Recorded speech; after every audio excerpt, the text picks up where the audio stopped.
The tornado siren screamed across Kansas as Marcus Thompson watched in horror.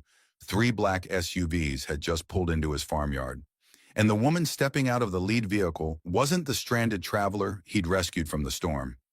She was Elizabeth Harrington, heiress to the agricultural empire that was about to steal his family's farm. "Mr. Thompson," the lawyer called out over the rising wind, "we already own your land. You've been making payments to us for months." Marcus felt his world crumble as he turned to face the woman he'd fallen in love with, the woman who'd shared his table, worked his fields, and promised to help save his farm. The same woman whose family fortune was systematically destroying every family farm in 3 counties. "Marcus, I can explain." Beth reached toward him desperately. "Explain what?" His voice was deadly quiet. "Explain how you've been lying about everything while gathering intelligence to steal my home." But as the storm clouds gathered overhead, mirroring the tempest in their hearts, neither of them knew that buried deep in her grandfather's will was a secret clause that could change everything if they were brave enough to trust each other one more time. What happens next will shock you if you're loving this story of love, betrayal, and redemption. Smash that like button and subscribe for more incredible tales that will keep you on the edge of your seat.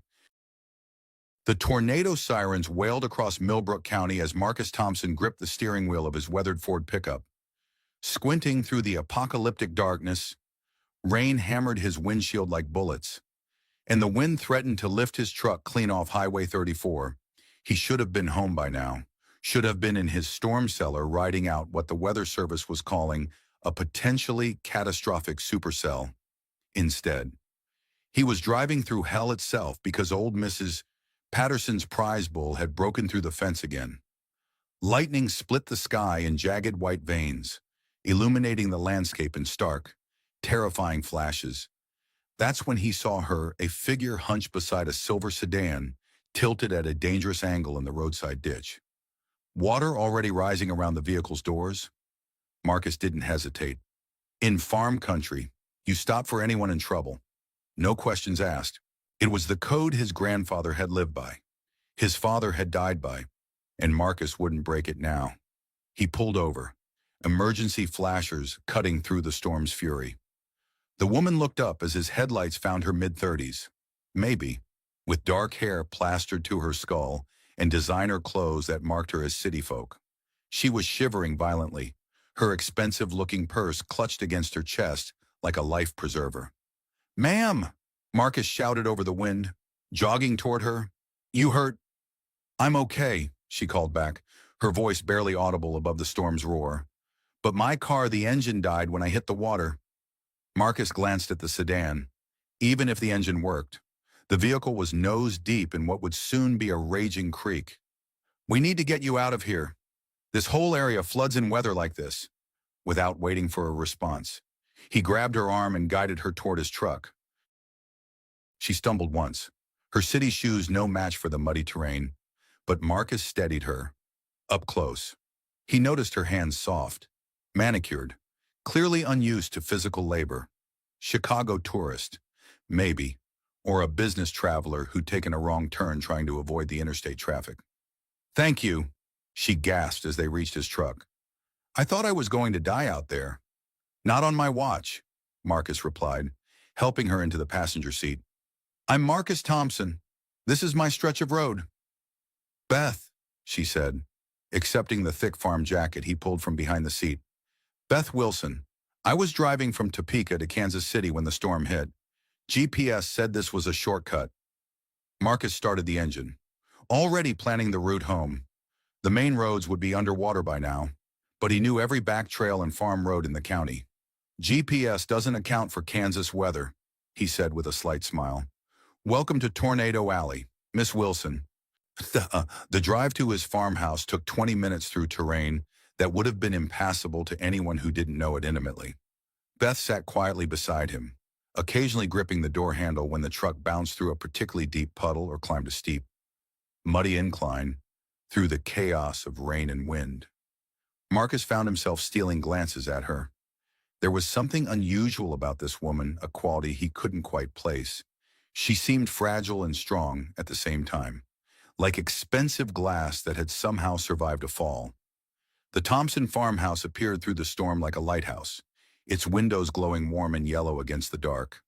The two-story structure had weathered 90 years of Kansas storms, built by Marcus's grandfather with timber from their own woodlot and a foundation that went down 8 feet into Missouri clay. It looked modest compared to the new construction going up in town, but it was solid, honest, and home. "It's beautiful," Beth said softly as Marcus parked near the front porch. Marcus looked at his house through her eyes, the peeling paint on the shutters, the front steps that needed replacing, the rain gutters he'd been meaning to fix for 2 years. "It's not much," he said, "but it's weathered worse storms than this." Inside, the farmhouse wrapped around them like a warm embrace. The living room still held traces of his mother's touch, hand-sewn quilts, family photographs in simple frames, the grandfather clock that had belonged to 3 generations of Thompsons. Marcus built a fire in the stone fireplace, while Beth stood dripping on the hardwood floors, taking in her surroundings with curious eyes. "The guest room's upstairs," Marcus said, poking at the logs until flames caught. "My mother always kept it ready for unexpected visitors. Said you never knew when someone might need shelter." "Your mother sounds like a wise woman." "Was," Marcus corrected gently. "She and Dad died in a car accident 4 years ago. Ice storm, much like this one." Beth's expression softened with genuine sympathy. "I'm so sorry. That must have been incredibly difficult." Marcus nodded, the familiar weight settling on his chest.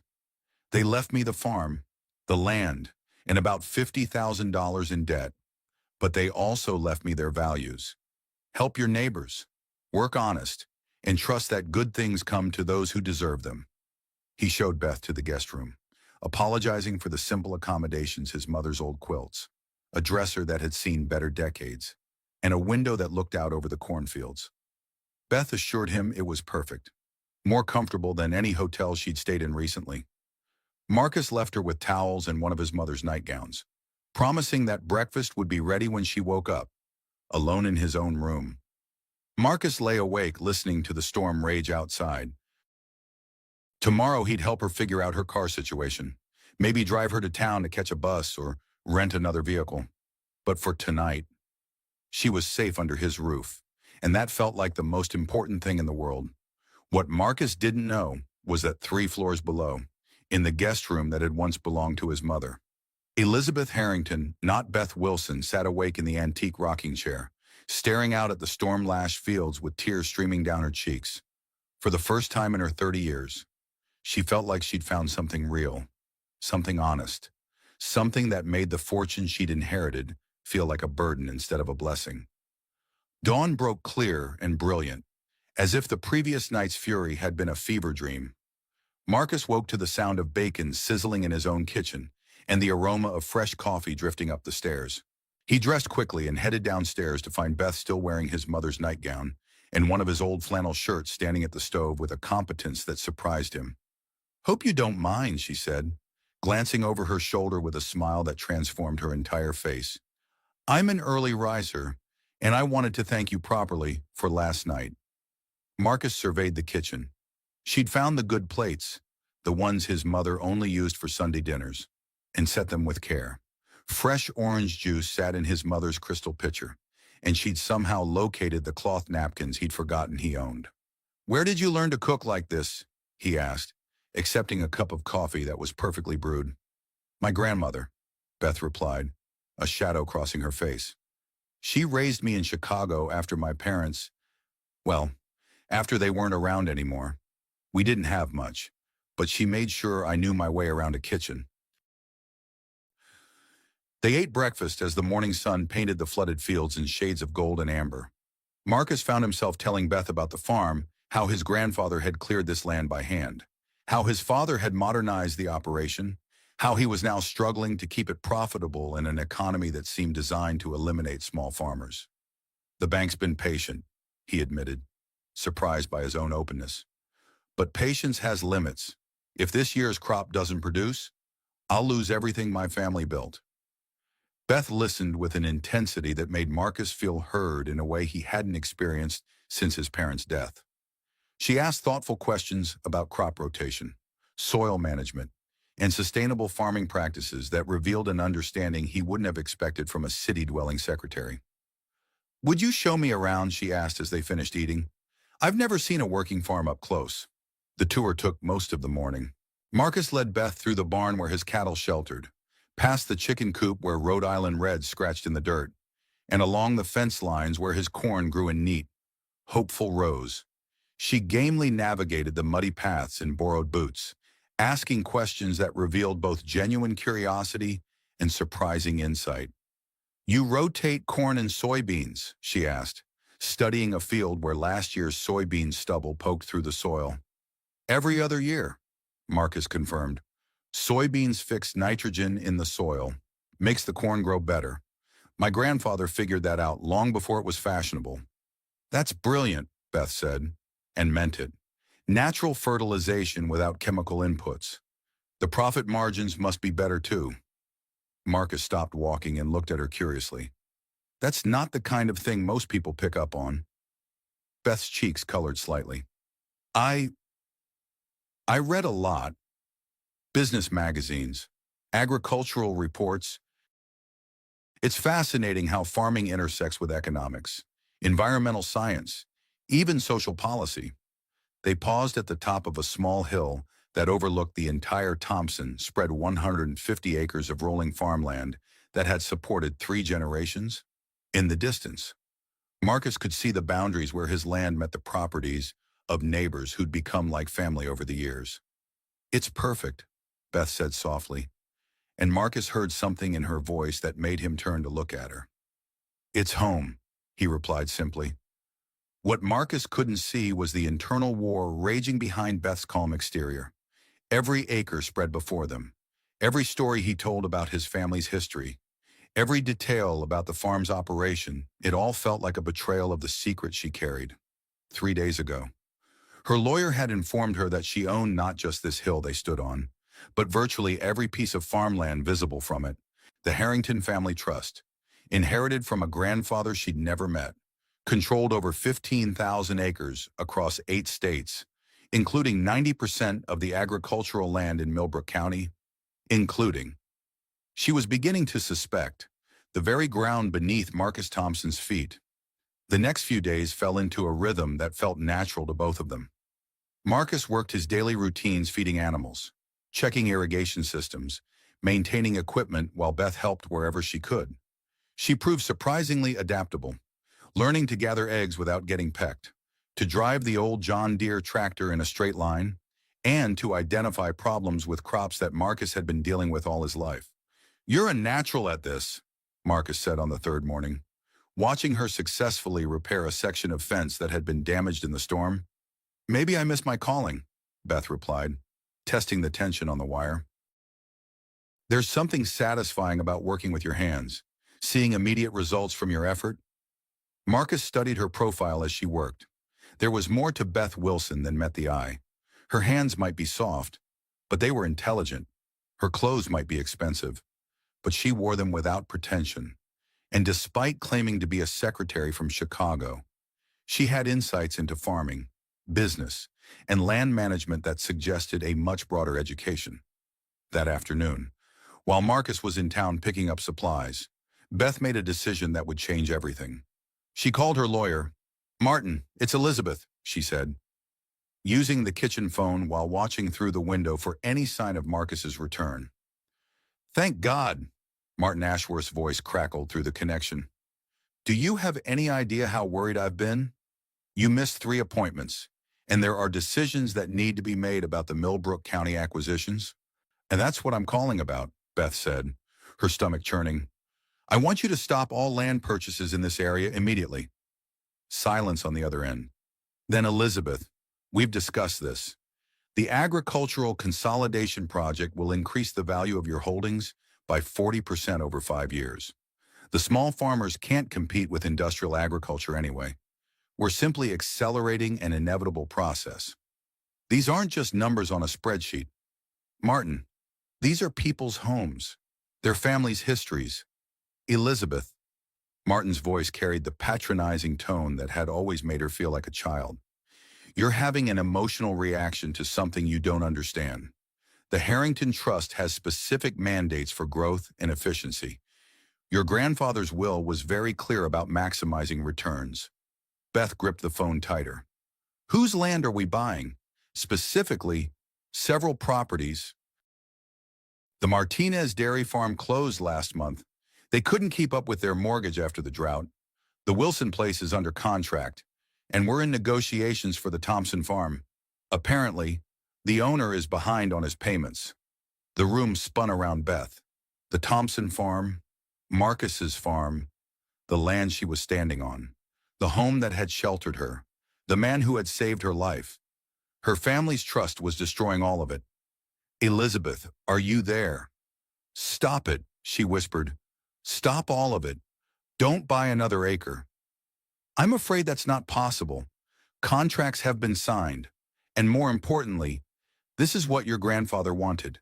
The trust is designed to... Beth hung up the phone and sank into one of the kitchen chairs, her head in her hands.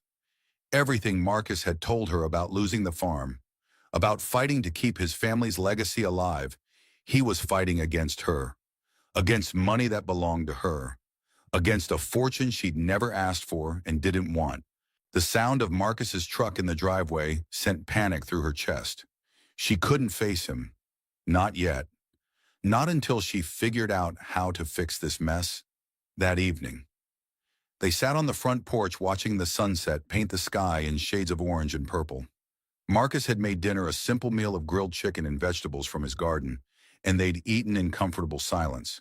But Beth could feel the weight of her secret pressing against her ribs like a physical thing. Marcus, she began, her voice carefully steady. What would you do if you could save the farm, if you had the resources to modernize, to make it profitable again? Marcus leaned back in his chair. Considering, I'd invest in sustainable irrigation.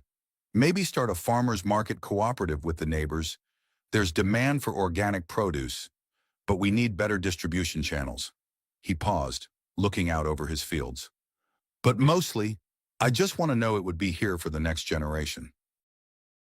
That all this, he gestured at the landscape around them, wouldn't disappear into some corporate portfolio. What if someone offered to help a partner? Maybe. Or an investor who understood what you're trying to preserve.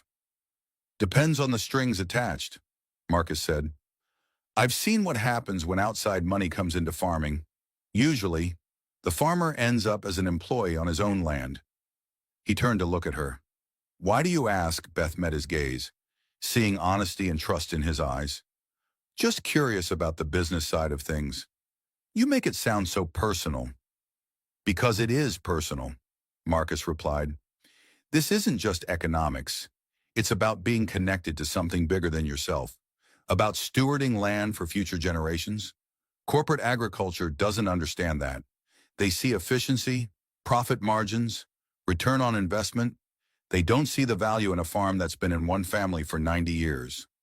Each word felt like a blade in Beth's chest. She excused herself early, claiming exhaustion, and lay awake in the guest room staring at the ceiling. Tomorrow, she would have to tell him the truth. Tomorrow, she would have to find a way to explain that the enemy he'd been fighting had been sleeping under his roof, eating at his table, falling in love with everything he was trying to save. The next morning brought unwelcome visitors. Beth was helping Marcus repair a broken irrigation line when 3 black SUVs turned into the farm's driveway. Moving with the precision of a corporate convoy, Marcus straightened, tension radiating from his shoulders. Expecting company, Beth asked, though her stomach was already dropping. No, Marcus replied grimly, but I know what this is. The lead vehicle disgorged a man in an expensive suit who looked supremely out of place against the rural backdrop. He was followed by 2 assistants carrying briefcases and tablets, and what appeared to be a photographer with professional equipment. Mr. Thompson, the lead man called out, striding across the farmyard with the confidence of someone accustomed to being in charge. I'm David Morrison from Morrison & Associates. We represent the Harrington Agricultural Trust. Beth felt the blood drain from her face. She stepped slightly behind Marcus, hoping Morrison wouldn't recognize her from the corporate photographs that occasionally appeared in business magazines. "I know who you are," Marcus said, his voice hard. "And I know why you're here. The answer is still no." Morrison smiled with practiced charm. "Mr. Thompson, I think there may have been some miscommunication. We're not here to buy your farm. We already own it." The words hit Marcus like a physical blow. "That's impossible. I'm current on my mortgage payments." "Your mortgage?" "Yes," Morrison agreed, consulting his tablet. "But unfortunately, the bank sold your loan to a subsidiary of the Harrington Trust 3 months ago. You've been making payments to us, and I'm afraid you're significantly in arrears." "That's a lie," Marcus said, but Beth could hear the uncertainty creeping into his voice.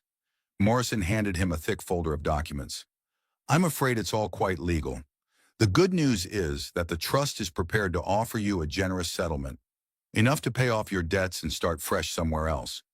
You could even stay on as a farm manager if you're interested in continuing in agriculture."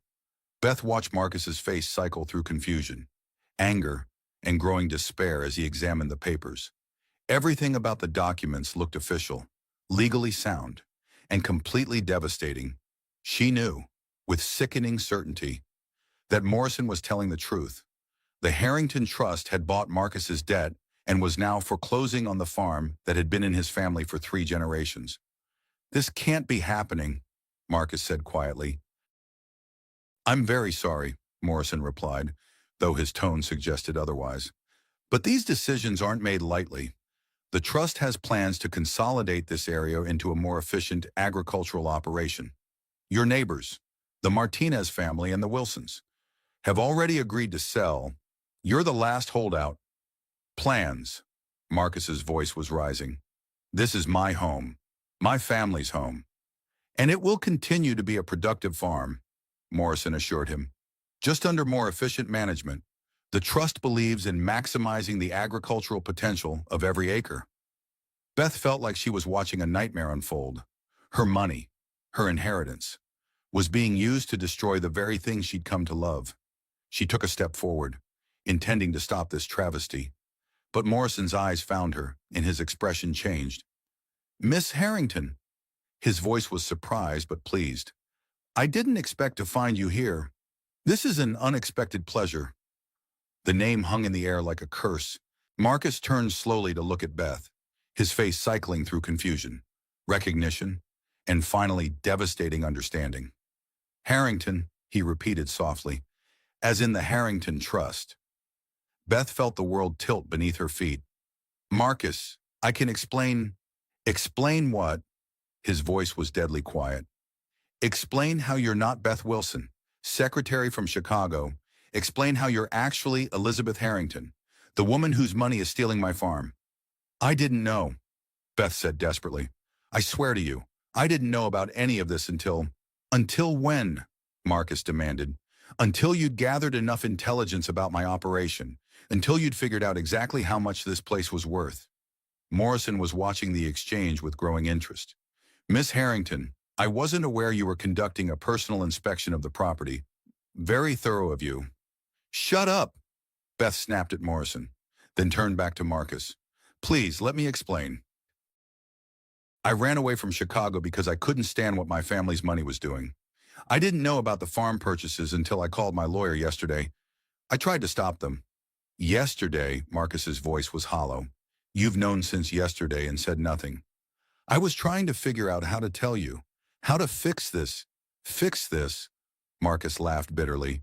"You want to fix this? Give me back my farm. Give everyone back their farms.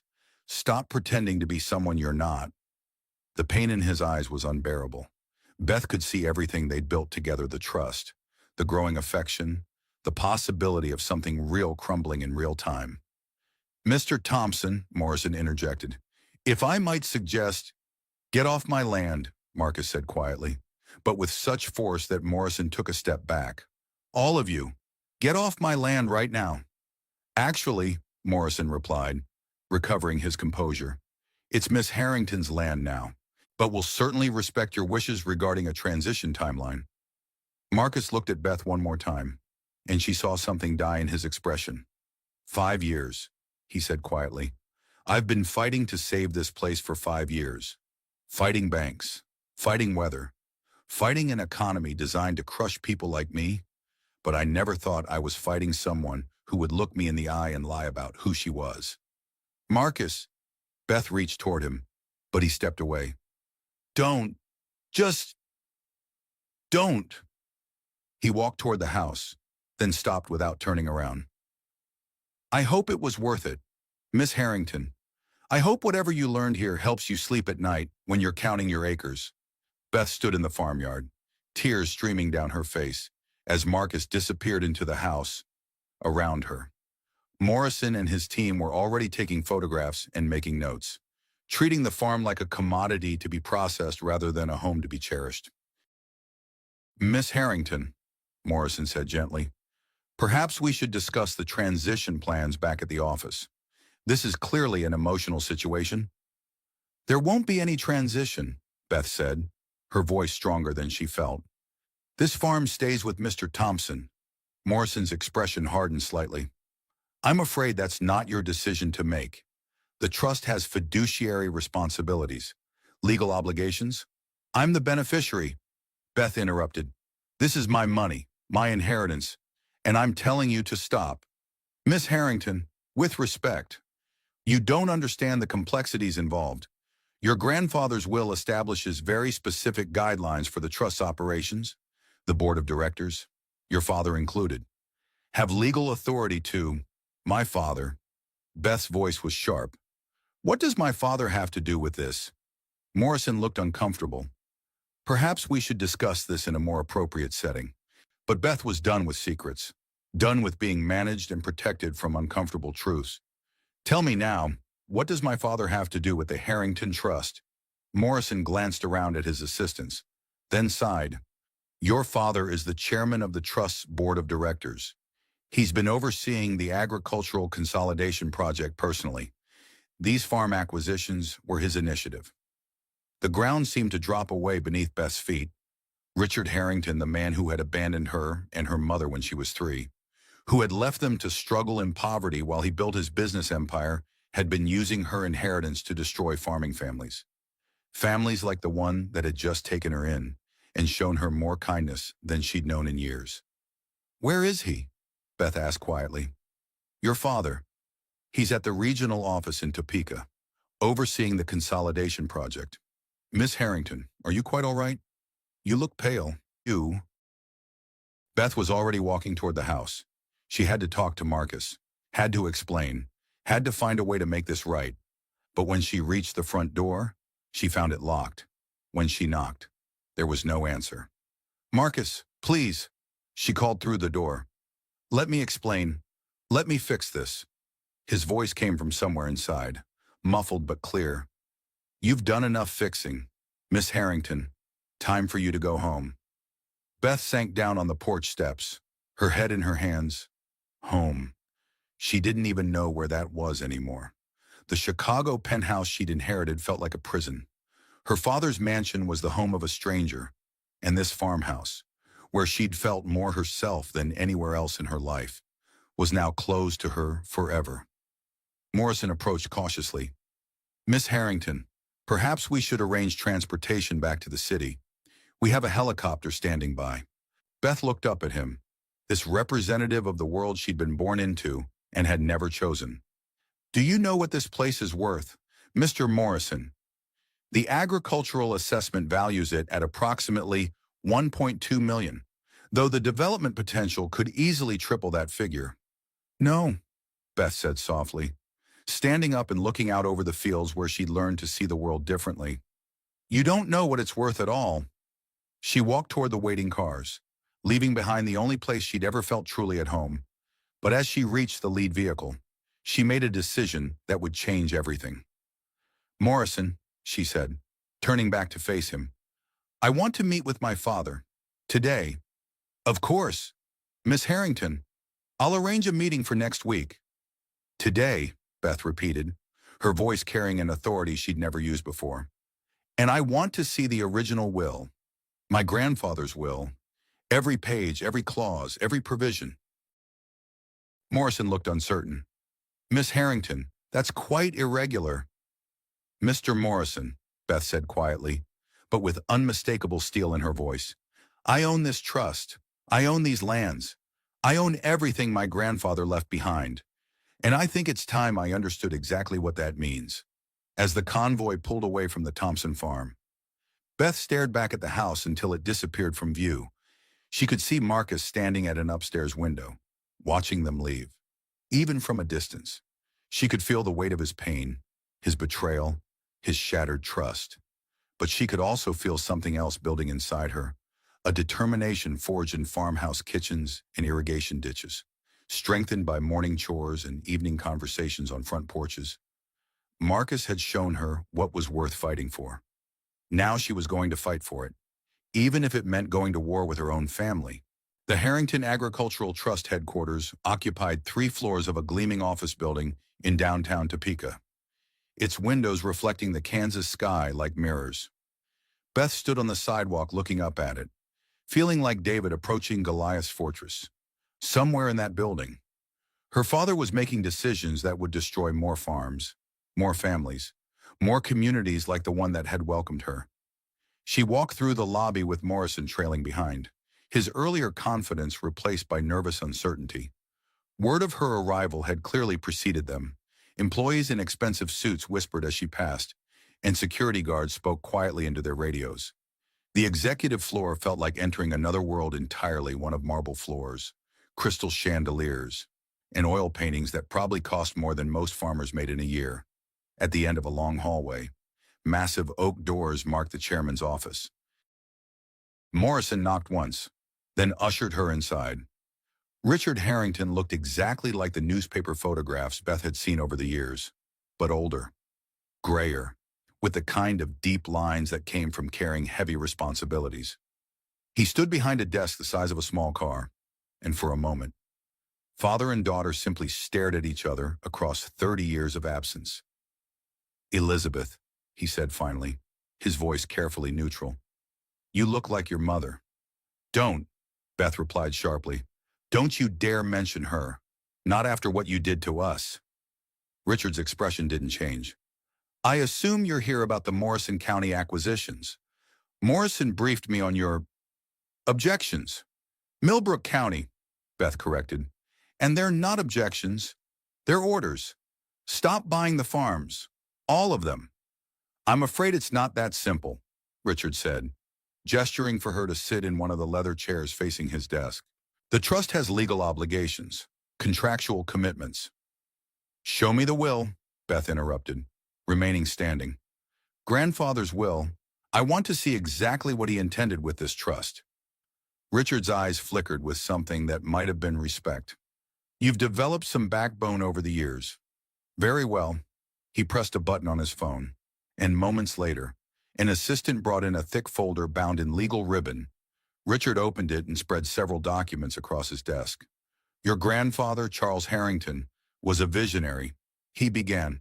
He understood that small-scale agriculture was inefficient, unsustainable. He created this trust to modernize farming in the American heartland.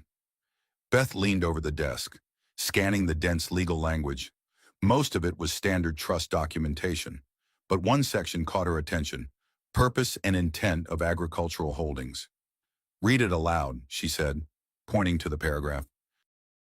Richard's jaw tightened slightly, but he complied. The trust shall acquire and consolidate agricultural properties for the purpose of implementing modern, efficient farming practices that will ensure food security and economic stability for future generations. Keep reading, Beth said. Having spotted something else, the trust shall operate in the best interests of both the beneficiary and the rural communities affected by its actions, with preference given to preservation of family farming traditions where economically viable. Preservation of family farming traditions, Beth repeated, where economically viable. That doesn't sound like a mandate to destroy every family farm in Kansas. Richard closed the folder. Economic viability is the key phrase. Elizabeth, small farms simply aren't viable anymore. Says who? Beth challenged.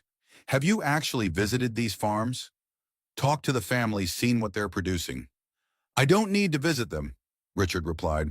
The numbers speak for themselves. Profit margins, efficiency ratings, yield per acre. What about the Thompson farm specifically? Beth interrupted. What makes it economically unviable? Richard consulted his computer screen. The Thompson property is 150 acres, grossly underutilized. The current owner is behind on his mortgage payments and lacks the capital for necessary infrastructure improvements. Under trust management, we could triple the property's productive capacity. Have you seen Marcus Thompson's crop yields, his soil conservation practices, his innovations in sustainable farming? I've seen the reports. From Hugh Morrison, some analyst who's never touched a plant in his life? Beth felt anger building in her chest. That man has forgotten more about farming than your consultants will ever know. Richard studied his daughter with growing interest. You seem remarkably invested in this particular farmer. Morrison mentioned you were staying at his property when our team arrived. I was stranded in a storm, Beth said carefully. He offered shelter. And in exchange, you offered him inside information about our operations. The accusation hit like a slap. I offered him nothing except gratitude for saving my life. Something you'd understand if you'd ever helped another human being without calculating the return on investment. That's enough, Richard said, standing up. Elizabeth, you're 30 years old. It's time you understood how the world actually works. Your grandfather's fortune didn't build itself. This trust didn't create itself. Everything you've inherited came from making hard decisions, from choosing efficiency over sentiment. Efficiency over humanity, you mean? Sometimes they're the same thing. Richard walked to the window overlooking the city. Do you know what Kansas farming looked like when your grandfather started buying land Dust Bowl conditions? Failed harvests? Families losing everything because they couldn't adapt to changing markets? He didn't destroy family farms. Elizabeth, he saved what could be saved and improved what needed improving. And what about what can't be improved? Beth asked quietly. What about the farms that are profitable, sustainable, well-managed? What about families who don't want to be saved? Richard turned back to face her. Then they're welcome to buy their properties back at fair market value. With what money you're the reason they can't make their mortgage payments? We're the reason they have mortgages at all, Richard corrected. Before the trust started providing agricultural loans, most of these farmers had no access to capital. We gave them opportunities to modernize, to expand. If they couldn't take advantage of those opportunities, you set them up to fail, Beth realized, the full scope of the plan becoming clear. You give them loans they can't possibly repay, then buy their land when they default. It's a systematic takeover disguised as assistance. Richard's expression remained neutral. It's business, Elizabeth, and it's the business that pays for your lifestyle, your education, your comfortable existence in Chicago. A lifestyle I never asked for, Beth shot back. An education I paid for myself after you abandoned us. A comfortable existence built on the destruction of everything I've come to value. And what exactly do you value? Richard asked, genuine curiosity in his voice. A few days playing farm girl taught you the meaning of life. Beth thought of morning chores with Marcus, of the satisfaction of fixing broken equipment, of neighbors helping neighbors without thought of profit. She thought of conversations on front porches and meals shared around kitchen tables, of communities built on trust rather than contracts. I value authenticity, she said finally. I value people who honor their commitments, who take care of each other, who build things meant to last longer than the next quarterly report. Noble sentiments, Richard replied. Impractical, but noble, however. The trust has responsibilities that extend beyond your philosophical preferences. We have investors. Legal obligations. Show me the full will, Beth interrupted. All of it, every provision, every clause, every condition. Richard hesitated, then opened the folder again. Elizabeth, there are aspects of your inheritance that are complicated. Show me. With obvious reluctance, Richard turned to a section near the back of the document. Your grandfather included certain unusual provisions. Beth leaned over the desk, reading the dense legal language. Most of it dealt with standard trust management, but one section made her breath catch. Should the primary beneficiary demonstrate sustained commitment to agricultural stewardship through direct participation in farming operations for a period of not less than 1 year?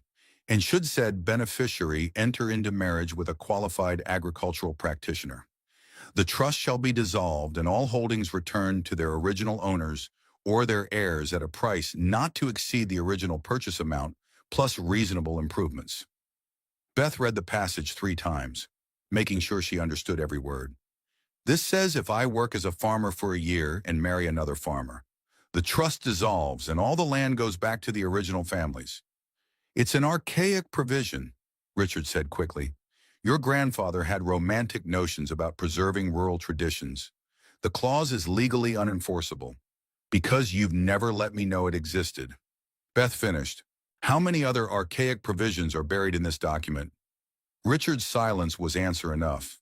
Beth straightened up, her mind racing with possibilities. Marcus had shown her what real farming looked like, what authentic community meant. The people of Millbrook County had welcomed her without knowing who she was, had protected her from her own corporate security team, and now she discovered that her grandfather, despite his business empire, had understood something about the value of family farms that his son had forgotten. I want copies of everything, she said firmly. The complete will, all trust documents, every acquisition contract, every loan agreement, everything. Elizabeth, you're not thinking clearly.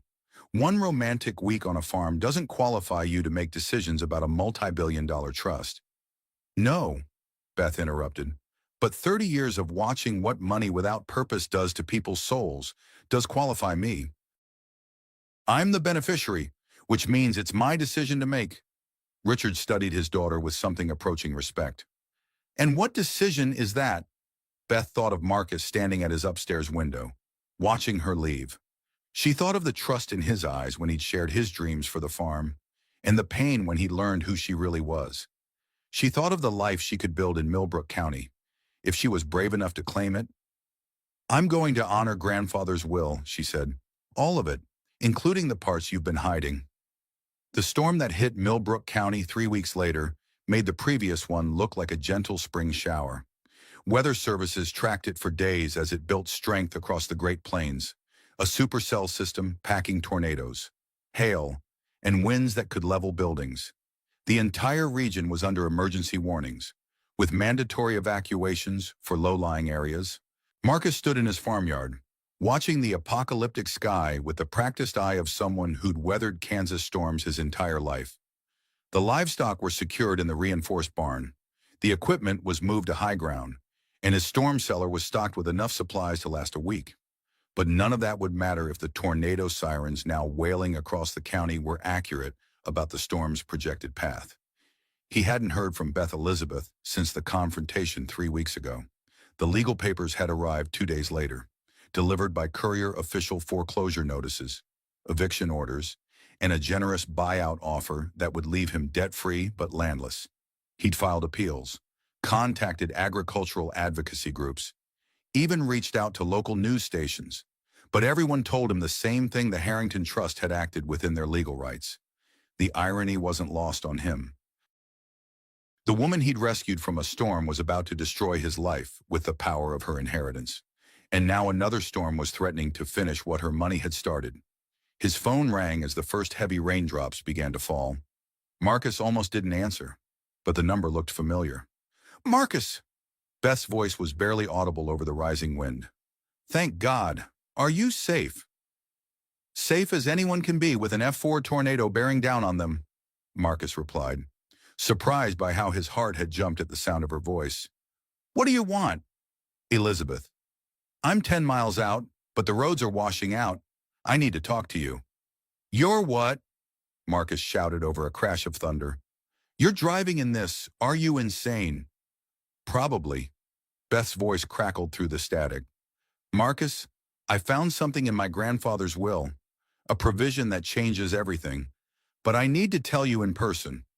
The line went dead as another lightning bolt split the sky. Marcus stared at his phone, torn between concern for Beth's safety and anger at her continued presence in his life. She was out there somewhere, driving through the worst storm in a decade, because she'd found some legal loophole that might save his farm or might make losing it hurt even worse. 20 minutes later, headlights cut through the storm darkness as a mud-splattered rental car slid into his driveway. Marcus ran out into the deluge, reaching Beth's door just as she struggled to open it against the wind. "You're crazy," he shouted over the storm, helping her toward the house. "The whole county's under tornado warning."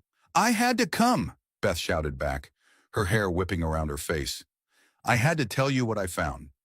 They made it inside just as the tornado sirens reached a fever pitch. Marcus slammed the door behind them and turned to find Beth standing in his kitchen, soaked to the skin, but with an expression of desperate hope on her face. "The storm cellar," Marcus said, grabbing emergency supplies. "We need to get underground, now." The cellar was a testament to 3 generations of Thompson men who understood Kansas weather, built into the hillside behind the house. It was reinforced with steel beams and stocked with enough food, water, and medical supplies to survive a week-long siege. Marcus lit the battery-powered lanterns while Beth wrung water from her hair and tried to catch her breath. "You said you found something," Marcus said, settling onto one of the wooden benches his father had built. "Some provision in your grandfather's will." Beth nodded, pulling a waterproof folder from her jacket. "Marcus, I've been fighting my father and the trust board for 3 weeks. They keep telling me I don't understand the complexities, that I can't just stop the farm acquisitions because of emotional attachments. And you believe them?" "I did, until I hired my own lawyer and demanded to see the complete will, not just the excerpts my father showed me, but every page, every clause." Beth opened the folder and pulled out photocopied documents. "My grandfather included provisions that my father has been hiding for 30 years. Marcus accepted the papers, studying them in the lantern light. The legal language was dense, but one section stood out clearly. "Should the primary beneficiary demonstrate sustained commitment to agricultural stewardship through direct participation in farming operations for a period of not less than 1 year. And should said beneficiary enter into marriage with a qualified agricultural practitioner. The trust shall be dissolved and all holdings returned to their original owners or their heirs at a price not to exceed the original purchase amount, plus reasonable improvements." Marcus read the passage twice, then looked up at Beth. "This says if you work as a farmer for a year and marry another farmer, the trust dissolves and gives back all the land. At the original purchase price," Beth added. "Your family could buy back this farm for what your grandfather sold it for in 1994, plus the cost of improvements. The Martinez family could reclaim their dairy. The Wilsons could get their property back. Every family the trust has displaced could come home." Above them, the storm raged with increasing fury. They could hear debris hitting the house, the whistle of wind through gaps in the cellar door. The distant sound of sirens carried on the tornado's breath. But in their underground sanctuary, Marcus felt something he hadn't experienced in years: hope. "Why would your grandfather include a clause like that?" he asked. "Because he understood something my father doesn't," Beth replied. "Grandfather grew up on a farm in Iowa. He knew the value of family agriculture, of communities built around the land. The trust was supposed to preserve farming traditions, not destroy them. And you think," Marcus began, then stopped. The implications were too large, too life-changing to voice. "I think my grandfather gave us a way to fix this," Beth said softly. "A way to undo 30 years of corporate takeovers and give the land back to the families who understand its true value." Thunder crashed overhead, so loud it seemed like the world was ending. Marcus studied Beth's face in the flickering lamplight, seeing determination mixed with something else: fear, hope, love. "There's just one problem," Marcus said carefully. "The marriage part of the clause. That would require—" "It would require us to get married," Beth finished. "I know." The words hung between them like a bridge that could be crossed or burned. Marcus thought of everything that had happened between them: the trust, the betrayal, the growing feelings that had survived even the revelation of her identity. "3 weeks ago, you left here hating me," Marcus said quietly. "Now you're proposing marriage to save my farm?" "I'm proposing marriage to save all the farms," Beth corrected. "And I'm proposing it because somewhere between gathering eggs and fixing irrigation lines, I fell in love with the man who showed me what really matters in life. Even though I'm just a struggling farmer who can barely keep his own operation afloat, because you're a farmer who understands stewardship, community, and the value of things that can't be measured in dollars. Beth moved closer to him on the narrow bench. Marcus, I know you don't trust me. I know I hurt you by hiding who I was, but I also know that what we built together during those few days was real. Another crash of thunder, closer this time. The tornado was directly overhead now, its fury shaking even their underground shelter. Marcus reached out and took Beth's hand, feeling the calluses she'd developed during her time on the farm. If we do this, he said slowly, if we actually go through with this plan, your father, the trust board, they'll fight us every step of the way. Let them, Beth replied fiercely. I have lawyers now, good ones, and I have something my father doesn't understand. I have a community that will fight with us. The farming requirement, Marcus continued, working through the logistics. You'd have to actually work as a farmer for a full year, not just play at it for a few days. I've been learning, Beth said with a smile. I know the difference between corn and soybeans now. I can drive a tractor in a straight line. I can fix a fence without electrocuting myself. It's hard work, Marcus warned. Dawn to dusk, every day. Bad weather, failed crops, equipment breakdowns, financial uncertainty. Sounds like the best job I've ever had, Beth replied. The storm's fury was beginning to diminish, the thunder moving off toward the east. In the relative quiet, Marcus could hear his own heartbeat, could feel the weight of a decision that would change everything. There's something else, he said quietly. Something I need you to know before you decide whether this is really what you want. What? Marcus took a deep breath. I love you too. Not Elizabeth Harrington the heiress, not Beth Wilson the secretary, but the woman who spent a week learning to be part of something bigger than herself. The woman who walked away from billions of dollars because she found something worth more. Beth's eyes filled with tears. Marcus, I love the way you listen when I talk about farming, like it actually matters to you. I love how you never complained about getting dirty or working hard. I love that you see this place the way I do, not as a business investment, but as a home. It is home, Beth whispered. It's the first place I've ever felt like I truly belonged. The tornado sirens were winding down, their warning replaced by the steady patter of rain on the cellar door. The worst of the storm had passed, leaving behind the kind of profound quiet that follows great tempests. So, Marcus said, squeezing Beth's hand, Elizabeth Harrington, will you marry me? Not for the trust clause, not to save the farms, but because I can't imagine facing another storm without you beside me. Beth's answer was to close the distance between them, her lips finding his in a kiss that tasted like rain and hope and the promise of a future built on solid ground. When they finally broke apart, she smiled through her tears. Yes, she said simply, to all of it, the marriage, the farming, the fight to save this community, all of it. Above them, the storm clouds were breaking apart, allowing the first rays of dawn to filter through. They climbed out of the cellar to find the farmhouse still standing, the barn intact, and the fields, while damaged, still capable of producing life. Marcus looked out over his land, soon to be their land, and saw not just a farm, but a symbol of everything worth fighting for. Beth stood beside him, her hand in his, and together they began planning not just a wedding, but a revolution that would return the heart of American agriculture to the families who understood its true value. The wedding of Marcus Thompson and Elizabeth Harrington took place 6 months later in the same farmyard where they'd first met during the storm. It was a simple ceremony. Beth wore her mother's wedding dress. Marcus wore his grandfather's best suit, and the Methodist minister who'd baptized 3 generations of Thompsons officiated under an arch of corn stalks and wildflowers. The guest list included every farming family in 3 counties, many of whom were about to become landowners again thanks to the dissolution of the Harrington Trust.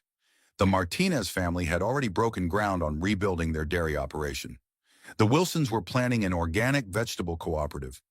Tom and Sarah Patterson were expanding their cattle ranch to include an agritourism program. Richard Harrington attended the wedding. Though his expression suggested he was witnessing a financial disaster rather than a celebration, he'd fought the trust dissolution through 3 courts and 2 appeals, but the will's provisions were unambiguous. Elizabeth had completed her year of agricultural work documented by tax returns, soil conservation reports, and testimony from neighboring farmers.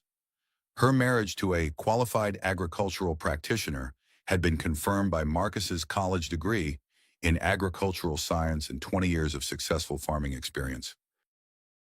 "I still think you're both insane," Richard said during the reception, watching his daughter dance with her new husband on a wooden platform built over the barn floor. "You've given away a fortune to play farmer." "No, Dad," Beth replied, pausing in her dance to look at her father. "I've traded a fortune for a life. There's a difference." The transformation of Millbrook County over the following year became a case study in sustainable agricultural development. The returned farms formed cooperative networks for equipment sharing, joint marketing, and knowledge exchange. Crop yields increased through sustainable practices rather than chemical inputs. Young families began moving back to the area, reversing decades of rural depopulation. Marcus and Beth's farm became the unofficial center of the new agricultural renaissance. Their farmhouse hosted planning meetings, their barn sheltered community events, and their fields served as demonstration plots for innovative farming techniques that balanced tradition with modern knowledge. On the first anniversary of the storm that brought them together, Marcus and Beth stood in the same spot where he'd first found her, stranded by the roadside. The road had been repaired, the ditches cleared, but they'd left a small stone marker to commemorate the night that changed both their lives. "Any regrets?" Marcus asked, watching the sunset paint their fields in shades of gold. "Just one," Beth replied, leaning into his embrace. "I regret it took a storm to bring me home." Above them, the Kansas sky stretched endless and clear, full of promise for whatever weather might come. They'd learned to weather storms together, both the kind that brought tornadoes and the kind that brought unexpected love.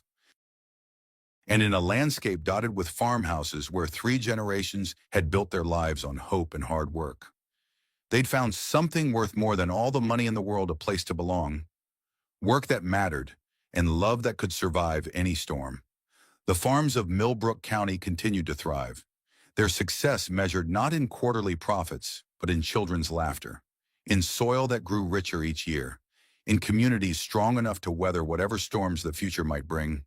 And at the heart of it all was a simple farmhouse where 2 people had discovered that the most valuable inheritance wasn't money or land, but the wisdom to know the difference between what could be bought and what could only be earned through love, commitment, and the courage to build something meant